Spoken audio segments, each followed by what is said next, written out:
La race humaine a parcouru un long chemin depuis la création des premiers outils en pierre il y a environ 2,6 millions d'années. Avec des inventions comme le smartphone et Internet, il est clair que nous ne nous contentons plus de taper des pierres ensemble dans une grotte. Mais comment ces outils et techniques primitives, comme ceux qui nous ont permis d'allumer un feu ou de pêcher un poisson, se comparent-elles à celles que nous utilisons aujourd'hui? Restez à l'écoute pour le découvrir. Les allumes-feu.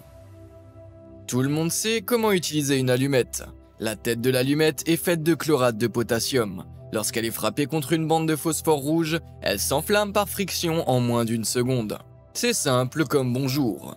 Mais lorsqu'il s'agit de dispositifs primitifs, l'allumage du feu prend des formes très diverses.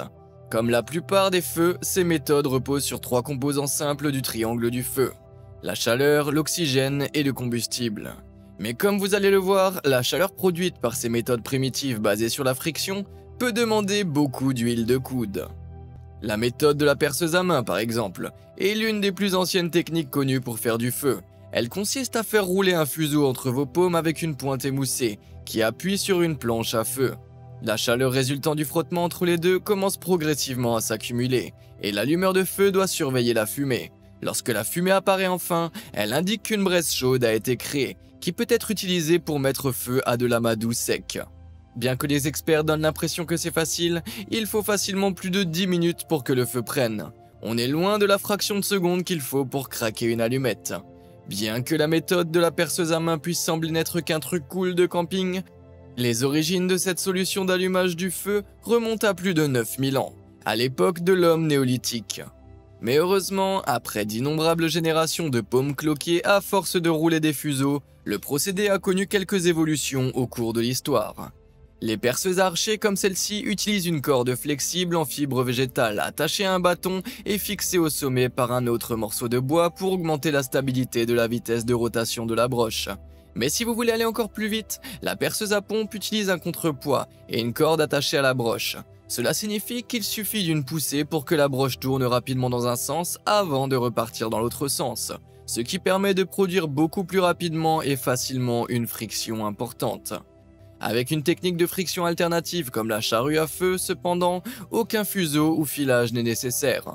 Dans cette méthode, un arbre en bois dur est frotté de haut en bas le long d'une rainure taillée dans le bois le plus tendre. Les particules de poussière de bois sont ainsi expulsées et s'enflamment lorsque la température augmente en raison de la friction. Mais l'une des techniques d'allumage prémodernes les plus intrigantes est le piston à feu. Développée en Asie du Sud-Est, cette technique repose sur un morceau d'amadou planté à l'extrémité d'un bâton creux. Le bâton est rapidement enfoncé dans un bâton plus grand et vidé, et une couche d'huile ou de graisse crée un joint étanche à l'air. La compression soudaine de l'air scellé fait monter rapidement la température à plus de 204,4 degrés Celsius, ce qui enflamme l'amadou. Plutôt malin, non?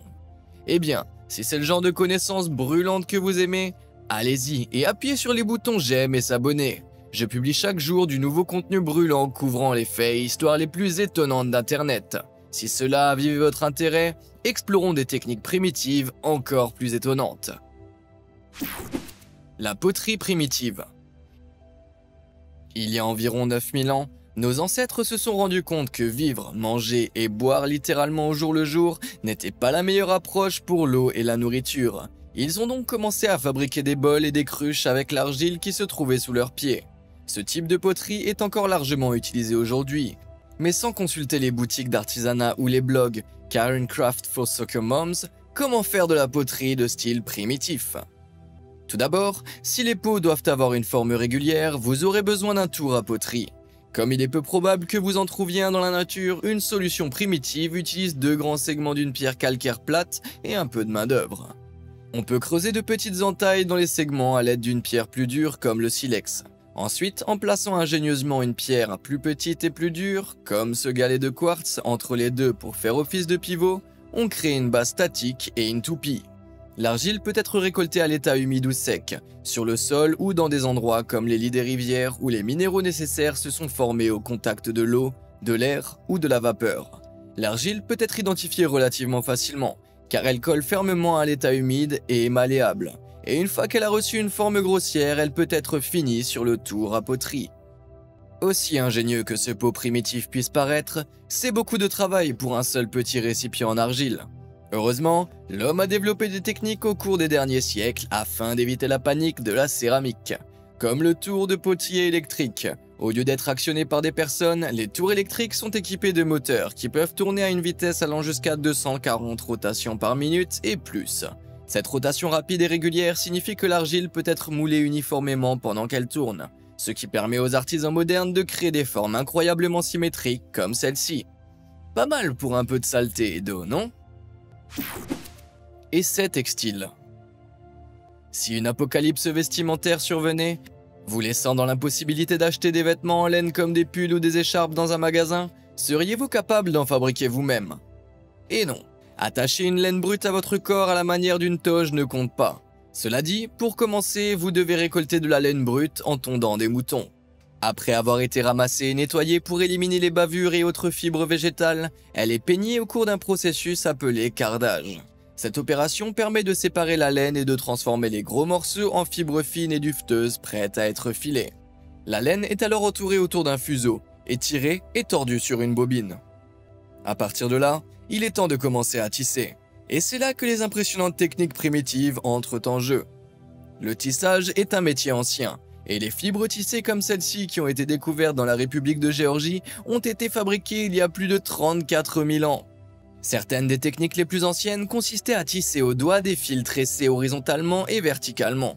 Comme vous pouvez le constater, il s'agit d'un processus qui prend beaucoup de temps. Mais ce sont ces types de motifs qui ont inspiré le développement du métier à tisser, un type de dispositif de tissage utilisé pour la première fois il y a environ 8000 ans en Chine.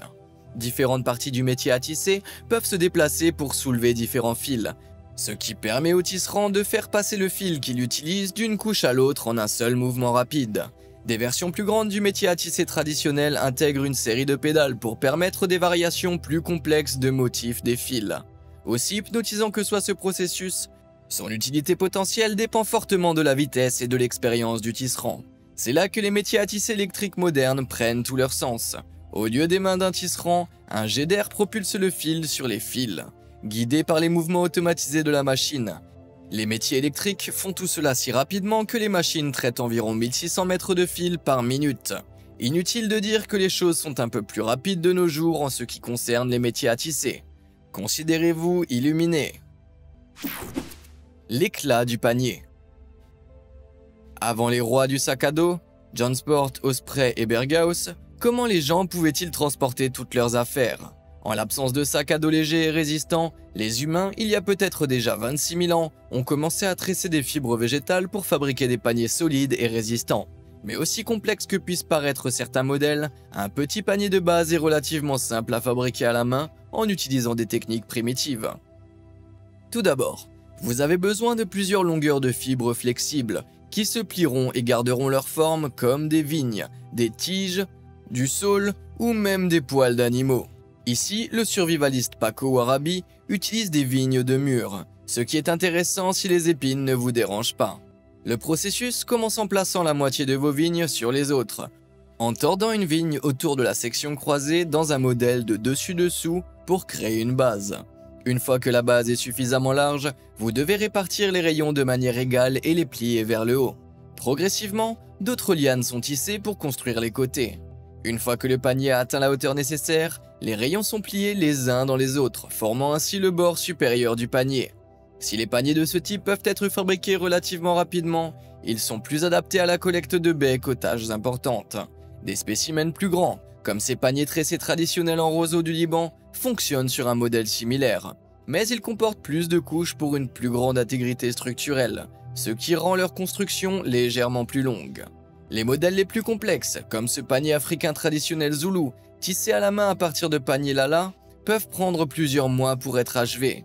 Je parie qu'il y a un tisserand fatigué à la fin du processus. Mais si l'on ne voit plus beaucoup de gens transporter des paniers de ce type de nos jours, le tressage des paniers a toujours sa place dans un environnement moderne. L'entreprise américaine de paniers Longasberger produit en masse des paniers en bois d'érable, ce que vous pouvez deviner à la forme de leur ancien siège. Mais au lieu d'utiliser uniquement une chaîne de production mécanique, elle fait appel à des personnes, à des moules et à des outils électriques pour accomplir son travail. Tout d'abord, le bois d'érable est découpé en longues et fines bandes à l'aide d'un cutter industriel de précision. Ensuite, au lieu de se contenter d'utiliser les rayons pour guider la forme du papier, les tresseurs utilisent des moules rotatifs qui leur permettent de tresser rapidement le panier. Lorsqu'ils atteignent le sommet, les petites broches sont enfoncées au marteau pour s'assurer que toutes les armatures restent en place avant que le panier ne soit retiré du moule. Grâce à toutes ces innovations modernes que nous considérons comme acquises, comme les machines et les matériaux faciles à traiter, la production en série d'inventions anciennes a été rendue possible.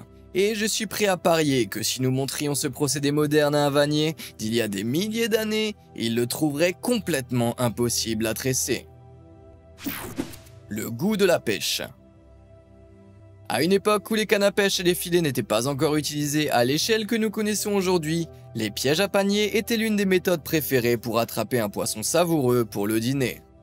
Les plus anciens exemples de ce type de panier remonteraient à plus de 9000 ans. Mais sans appât ni matériel, comment fonctionnaient ces pièges? Il s'agit d'utiliser l'environnement naturel du poisson contre lui. Ainsi, pour attraper un poisson dans une rivière, il faut exploiter la puissance du courant. Pour cela, une technique primitive utilise un piège en forme de panier tressé, construit à partir de lianes et de branches robustes mais souples. À l'aide d'une série de rayons, comme les paniers précédents, les lianes sont tressées serrées sur les rayons jusqu'à un point très étroit. Mais un deuxième entonnoir encore plus étroit est construit à l'intérieur. Ainsi, lorsqu'un poisson passe par le premier entonnoir et entre dans le panier, il ne peut pas ressortir par l'entrée incroyablement minuscule par laquelle il est entré. Enfin, le piège est posé, avec l'avantage supplémentaire que le courant est trop fort pour que le poisson pris dans les panières puisse en ressortir. Après plusieurs heures d'attente ou plusieurs jours si les affaires sont lentes, vous aurez une prise de petits alevins prêts à nager directement dans votre ventre. Bien sûr, nos méthodes modernes de chalutage des océans dans des bateaux équipés d'énormes filets permettent d'obtenir de bien meilleurs rendements en un temps plus court. Mais ce serait trop facile, non? Fanatique des filtres. En situation de survie, obtenir de l'eau propre d'un ruisseau ou d'un lac n'est pas aussi simple qu'il n'y paraît. L'eau non traitée contient de nombreux contaminants nocifs tels que des bactéries, des virus, des parasites et même des excréments des créatures qui vivent dans et autour d'elle. Pour y remédier, des systèmes simples de purification de l'eau ont été mis au point il y a 4000 ans déjà. L'une de ces méthodes primitives ressemblait à ceci. Il s'agit d'un type de réservoir d'eau en bambou suspendu qui utilise des couches de roches et de sédiments pour filtrer l'eau sale par étapes. Après avoir dépouillé le bambou pour le rendre plus facile à travailler, l'intérieur est creusé pour donner un grand tube qui est naturellement scellé à l'extrémité. Après avoir percé un petit trou d'évacuation au fond, on y verse les différentes couches de sédiments. Vous vous demandez peut-être pourquoi toutes ces couches à l'aspect sale sont utilisées, mais chacune d'entre elles joue un rôle très important dans le système de purification. Le charbon de bois fixe les polluants nocifs à la surface, tandis que différentes couches de cailloux, de sable et de grosses pierres sont également ajoutées pour retenir les plus gros débris au fur et à mesure que l'eau filtre. Ce dispositif de purification autonome est ensuite suspendu à la verticale sur un trépied avant d'y verser l'eau sale. L'eau traverse progressivement les couches et s'égoutte à la fin pour offrir une hydratation très satisfaisante et sans danger. Inutile de dire que cette approche est assez différente de la façon dont nous obtenons de l'eau propre dans la société moderne. Dans la plupart des pays modernes, les sources publiques d'eau potable sont généralement traitées dans d'énormes installations de traitement comme celle-ci. Dans un premier temps, des produits chimiques sont ajoutés à l'eau pour lier entre elles les particules de saleté dissoutes. C'est ce qu'on appelle la coagulation. Et comme les particules de saleté de plus en plus grosses deviennent plus lourdes, elles descendent et sont éliminées. Une fois ce processus de sédimentarisation terminé, l'eau est encore purifiée en étant filtrée à travers des tamis de sable, de gravier et de charbon de bois. Une technique similaire à la technique primitive, mais beaucoup plus contrôlée à une échelle beaucoup plus grande. Une fois tous les virus, bactéries et germes éliminés, un dernier désinfectant, tel que le chlore, est ajouté pour tuer tout ce qui reste de mauvais. Ensuite, la majeure partie du chlore est éliminée, et l'eau arrive à votre robinet avec une douceur qui laisserait un humain primitif bouche bée et les yeux écarquillés. Donnez-lui un verre d'eau. Archives de couteaux. En 1991, une momie congelée nommée Otzi, qui avait été conservée dans la glace pendant 5300 ans, a été découverte dans les Alpes de l'Otzal. Avec elle, on a retrouvé son fidèle couteau et d'autres équipements qui ont révélé beaucoup de choses sur les outils primitifs. Otzi avait façonné la lame de son couteau dans du silex, qui se brise en fragments fins et tranchants lorsqu'il est frappé. Une fois son silex choisi, Ozzy a utilisé un outil en bois robuste appelé retoucheur, fabriqué à partir d'une branche de tilleul dépouillée, pour façonner et aiguiser la lame en une pointe étroite. La lame a ensuite été insérée dans un manche de bois de frêne et liée avec un matériau assez grizzly, du tendon d'animal. Les tendons dont provient ce tendon relient généralement les muscles aux os, ce qui en fait une fibre naturelle remarquablement solide. Avec son couteau solidement lié, Ozzy l'utilisait probablement comme un outil fiable et indispensable pour chasser les animaux et se défendre. Mais ici, en 2023, les progrès révolutionnaires font que nous utilisons rarement des lames de pierre et des tendons d'animaux pour nous aider à découper notre dîner. La découverte de métaux résistants comme l'acier a remplacé la nécessité de fendre les pierres en fragments par le forgeage à chaud des métaux pour fabriquer des couteaux. Dans ce procédé, un couteau est généralement fabriqué à partir d'une seule pièce d'acier. L'artisan place de l'acier dans un four jusqu'à ce qu'il atteigne une température de 1149 degrés Celsius. En chauffant, l'acier devient malléable. Et le forgeron peut le frapper pour en modifier la forme, le battant en une longue pointe plate. Une fois qu'il a refroidi, le bord d'attaque est poncé pour obtenir une lame tranchante, et une poignée peut être fixée à l'extrémité. C'est une technologie moderne assez pointue, et qui durera bien plus longtemps qu'une lame de silex, sans vouloir offenser Ozzy bien sûr. Plumage primitif. Avez-vous déjà essayé de manger un poulet avec toutes ses plumes ? Si vous avez répondu oui, vous devriez peut-être aller voir un médecin ou un thérapeute. Les plumes sont composées à 90% de kératine, la même substance que celle qui compose les cheveux. Et comme les cheveux humains, la raison pour laquelle nous ne mangeons pas de kératine n'est pas seulement parce que c'est dégoûtant, mais aussi parce que nous ne pouvons pas la digérer.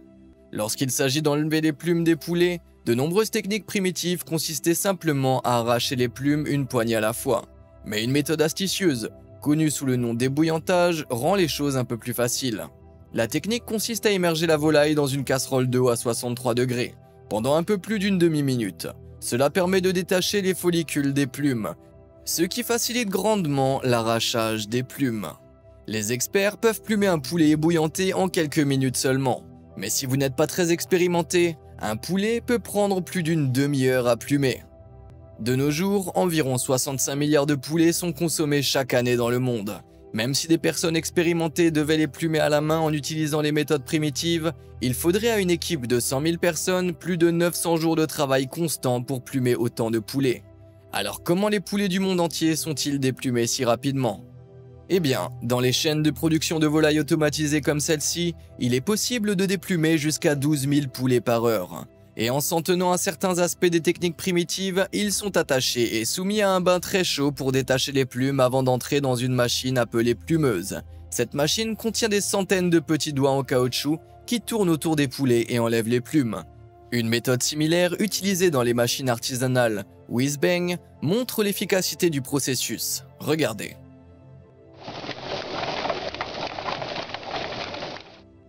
Le poulet tourne autour du tambour garni de doigts en caoutchouc, et les plumes sont retirées rapidement sans meurtrir la viande. Dans ce cas particulier, cela a mis moins de 18 secondes. C'est ce que j'appelle de la restauration rapide. Prodige de la charrue. Il y a environ 12 000 ans, les chasseurs-cueilleurs ont commencé à domestiquer les animaux et à cultiver les plantes, ce qui a déclenché l'émergence de la civilisation telle que nous la connaissons.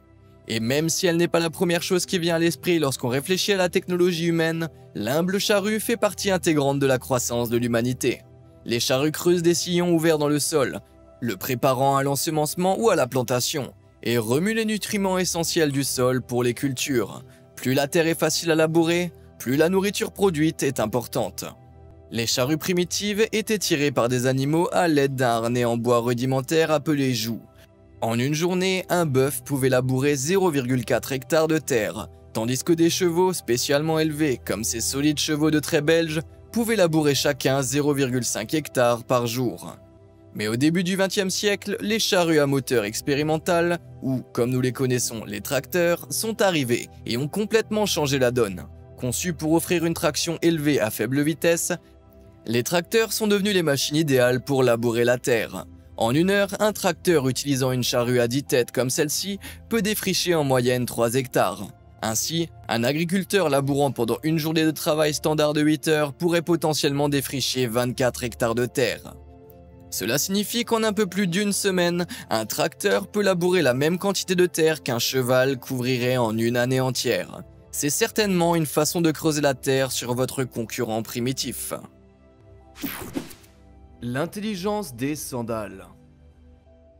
Selon la façon dont on voit les choses, se promener pieds nus est soit très dangereux, soit très stupide. À tout moment, des objets pointus, des insectes dangereux et toutes sortes de crottes d'animaux peuvent se trouver à un pas de souris. Mais nos ancêtres ne se promenaient pas toujours pieds nus. Des sandales protectrices en fibres végétales comme celle-ci pouvaient et peuvent encore être fabriquées rapidement à la main et ne nécessitent que quelques ressources naturelles. Le processus commence par la recherche de quelques vignes souples, avant de les couper, de les mesurer et de les plier pour qu'elles épousent la forme et la taille approximative du pied du porteur. Ensuite, plusieurs rayons centraux sont ajoutés et d'autres lianes sont tissées autour d'eux. On obtient ainsi une base solide et flexible qui ne craquera pas sous la pression. Une dernière liane est utilisée pour fabriquer une sangle supérieure qui fixe le pied du porteur à la base. Et les sandales sont enfin prêtes à être portées. Cette paire de chaussures n'est pas nécessairement du même style que celle portée par nos ancêtres, mais cette technique trouve son origine il y a 12 000 ans. Ce type de chaussures en fibre végétale était très utile pour empêcher les pieds de nos ancêtres de se fendre ou de se couper lorsqu'ils portaient de lourdes charges dans la forêt. Mais tisser une paire de tongs à base de plantes est beaucoup plus simple que de fabriquer une paire de tongs moderne que vous pouvez acheter dans les magasins de vêtements. Beaucoup sont fabriqués à partir de mousse plastique, dont la matière principale est versée dans une série de moules prédéfinis d'une machine à mousser spécialisée comme celle-ci. La partie supérieure des moules est ensuite comprimée dans la partie inférieure, et le mélange est chauffé pour se galvaniser complètement autour d'eux sous une immense pression. Après un court moment, les moules sont libérés, et une paire de sandales entièrement formée est née. Et pas seulement une paire, car les machines de ce type sont capables de produire jusqu'à 60 sandales par heure. Il va sans dire que sans l'accès aux matériaux et aux machines nécessaires, aucune étape du processus n'aurait été possible pour nos ancêtres. Mais contrairement à leurs homologues en fibres végétales, les tongs en plastique ont des implications troublantes. 3 milliards de ces chaussures non biodégradables sont produites chaque année, dont une grande partie finit dans des décharges et des cours d'eau, contribuant à la pollution des plages du monde entier. Heureusement, des développements modernes viennent à la rescousse sous la forme de sandales biodégradables fabriquées à partir d'algues. Une fois séchées et traitées, les algues, dont la culture en quantité nécessaire est extrêmement facile et écologique, peuvent former une mousse souple et douce. À partir de là, il suffit de la découper pour lui donner une forme. Et il semble que l'avenir de la chaussure pourrait bien emprunter une voie plus naturelle, bien qu'avec l'aide d'un traitement de très haute technologie. C'est un pas dans la bonne direction. Alors, avec cette vidéo bien fraîche dans votre esprit, préférez-vous les technologies modernes ou les techniques primitives? Dites-le moi dans les commentaires ci-dessous, et merci de nous avoir suivis.